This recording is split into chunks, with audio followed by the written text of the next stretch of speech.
বিসমিল্লাহির রহমানির রহিম। প্রিয় শিক্ষার্থীরা, আসসালামু আলাইকুম। শিক্ষার্থীরা, আজকের ক্লাসে আমরা শিখব হিসাব বিজ্ঞানের খুব গুরুত্বপূর্ণ একটা বিষয়, সেটা হলো হিসাব।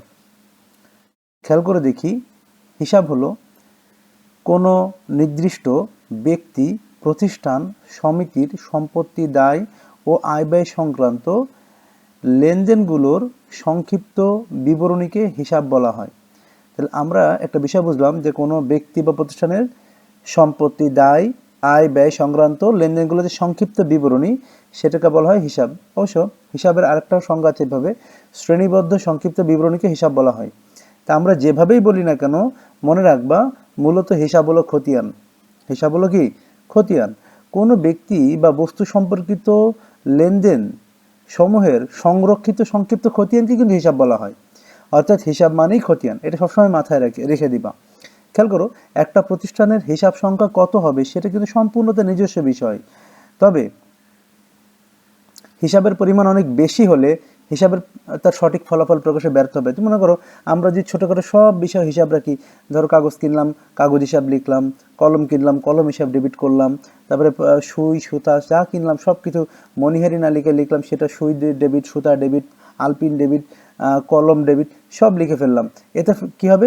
আমাদের খতিয়ানের সংখ্যা বেড়ে যাবে, এবং যখন খতিয়ানের সংখ্যা বেড়ে যাবে তখন হিসাব কিন্তু তার সঠিক ফলাফল প্রকাশে ব্যর্থ হবে।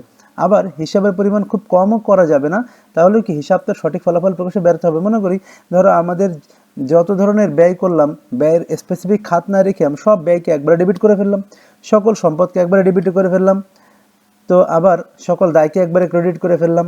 এতে যে ঘটনাগুলো ঘটবে, যে হিসাব কিন্তু তার সঠিক ফলাফল প্রকাশে ব্যর্থ হবে, কারণ এর মধ্যে তখন বিভিন্ন রকম অপতথ্য চলে আসবে, যে তথ্যগুলোকে আমরা সঠিকভাবে সঠিকভাবে যাচাই করতে পারবো না।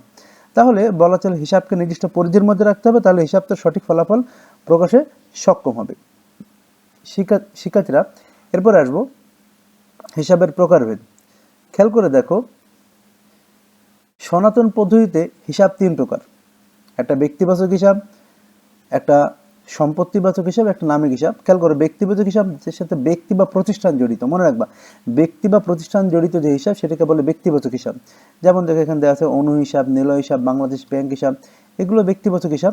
সম্পত্তিবাচক হিসাব যেমন আসবাবপত্র, দালানকোঠা, দেনাদার, মজুদ পণ্য, এগুলো সম্পত্তিবাচক হিসাব। এবং নামিক হিসাব হলো আয় ব্যয়বাচক হিসাব, যেমন বেতন, সুদ, বাট্টা, কমিশন, ক্রয় বিক্রয়, এগুলো নামিক হিসাব।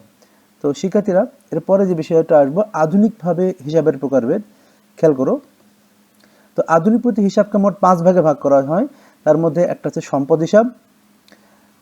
সম্পদের মধ্যে কি কি আছে খেয়াল করে দেখো, সম্পদের মধ্যে আছে কলকবজা, সুনাম, অফিস সরঞ্জাম, এইগুলো আমাদের সম্পদ হিসাব। দায় হিসাব মানে হচ্ছে আমাদের প্রতিষ্ঠানের কাছে যদি কেউ টাকা পায়, এটাকে আমরা দায় বলি। এই দায়কে বলা হয় পাওনাদার, ঋণ, ব্যাংক জমাতি ইত্যাদি আমাদের দায় হিসেবে থাকে। আয় হিসাব মানে আমাদের প্রতিষ্ঠানে যেগুলো কারবার পরিচালনা করে যে আয়গুলো হয়ে থাকবে, সেটাকে আমরা বলবো যেমন বিক্রয়, প্রাপ্ত সুদ, উপভাড়া, শিক্ষানবিশ সালামি, এগুলো আমাদের আয় হিসাব। আবার কারবার থেকে যে খরচগুলো দেওয়া হয় সেগুলোকে আমরা ব্যয় হিসাব বলি, যেমন ক্রয়, বেতন, ভাড়া, আপ্যায়ন খরচ ইত্যাদি কি ব্যয় হিসাব। আর মালিকানা সত্ত্বের হিসাব কি? এই যে মূলধন, উত্তোলন, সাধারণ সঞ্চিতি, এগুলো হলো মালিকানা সত্ত্বের হিসাব। তাহলে শিক্ষার্থীরা, আধুনিক পদ্ধতি হিসাব হলো 5 প্রকার, সনাতন পদ্ধতি হিসাব হলো 3 প্রকার। তাহলে আজকে হিসাব সম্বন্ধে আলোচনা এই পর্যন্ত। সবাই ভালো থাকবে। আসসালামু আলাইকুম।